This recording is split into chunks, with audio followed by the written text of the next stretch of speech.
Okay, welcome back to another episode of Ham Radio on the Go. And in today's video, we're going to be taking a look at an Israeli number station, E10 and E15. Join us.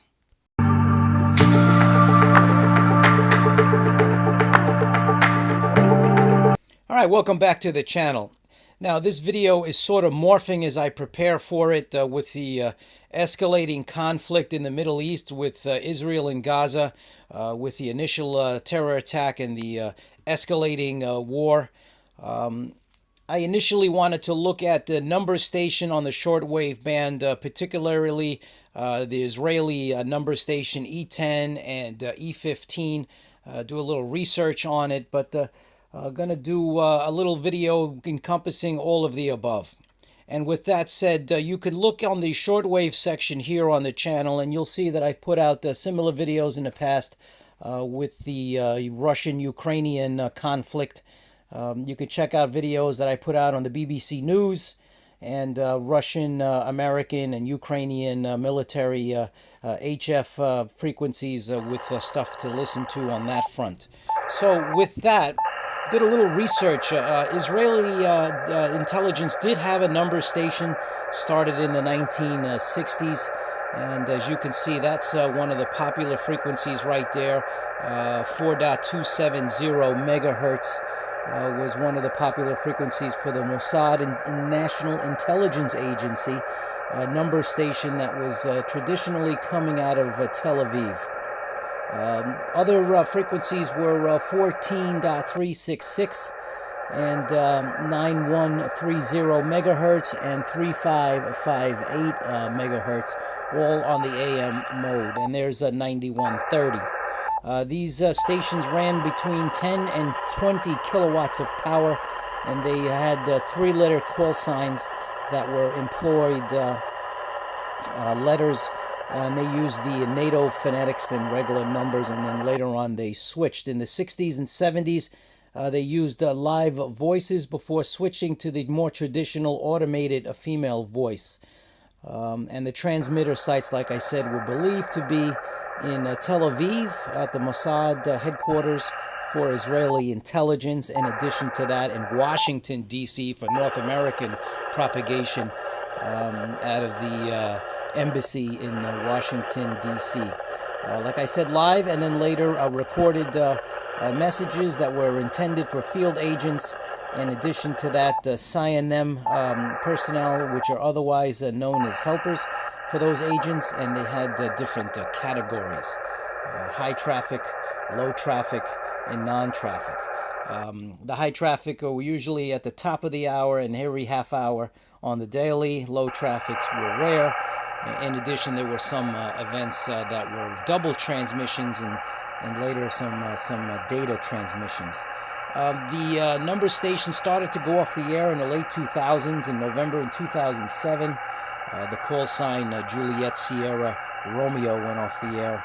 And in 2008, the call sign Foxtrot Tango Juliet went off the air. And it is believed that the final transmission was in 2011. Okay, with the stations being off the air, the question needs to be asked with the heightened conflict in the Middle East escalating on the daily, and we'll get to the latest news right after this. But be on the lookout on those frequencies that I mentioned at the beginning of the video, 14.366 and especially 4.270 kilohertz and megahertz, and in addition 9130 and 3558 for any possible upstart of the E10 and E15 number stations with the need to communicate to possible field agents and helpers. I would keep those frequencies in mind in case the Israeli number stations once again fire up and start sending out coded messages, and potentially this day and age with data. Okay, let's get to the latest on the conflict in the Middle East. I just read that the United States Air Force has C-17s flying in and out of Israel as we speak. And at this present time, fighter jets are en route to the Middle East in support. and there is also an aircraft carrier that has been diverted and is now in the Mediterranean in case they are needed. So the U.S. is not putting boots on the ground at this point, but flying in support aircraft and aircraft carriers. And in addition to that, like I said, the conflict has increased as Israeli bombing of Lebanon and Syria. The latest that I just heard that the Syrian airport was bombed and damaged and is presently closed. So the theater of operations is spreading, and once again, this channel has nothing to do with politics. It's just giving you the information and where you can listen on the shortwave band for potential frequencies and transmissions to listen to. And there it is, Syria's two main airports out of service after an Israeli airstrike. In addition, there are dozens and hundreds, actually, of airstrikes into the Gaza area. So the theater is increasing, which is a dangerous thing. If you hear of any frequencies to listen to, any number station, any military for this particular conflict, please comment below, as things are changing on the daily. There's the Israelis' number stations I mentioned. They have been off the air since 2011, station E10 and E15, but with this severe conflict growing on the daily basis in the Middle East, keep an ear out. And if you do hear anything, comment below and tell us about it. We like to get the latest information on any particular number stations and, like I said, any military transmissions on the shortwave band.